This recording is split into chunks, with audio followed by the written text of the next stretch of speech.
Okay po. So, right after nung ano natin, ma'am, ng bench press, so usog lang natin yung bench. Tapos, switch na natin, kunin natin yung bar. Row naman tayo. So, dito, same position tayo sa mga row natin. Deadlift position, tapos pull. Okay?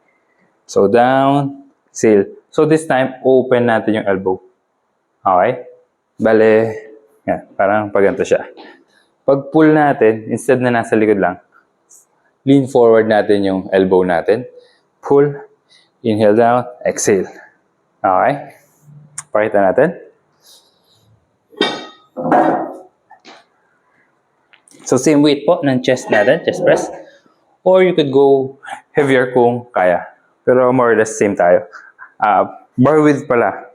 So, from your standing position, dapat nag-brush yung thumb natin. Okay?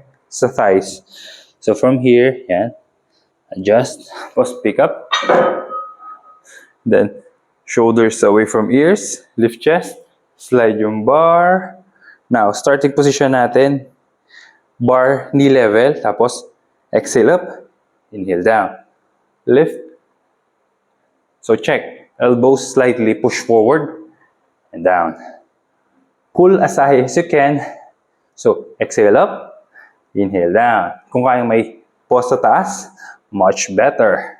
So, pull, release. Okay pa? As high as you can. Tapos, kung kayang may pause sa taas ng konti, much better po yan. So, again, maintain natin yung form. Bend the knees, butt back. So, check yung angle. Flat yung back. Ayun yung gusto natin.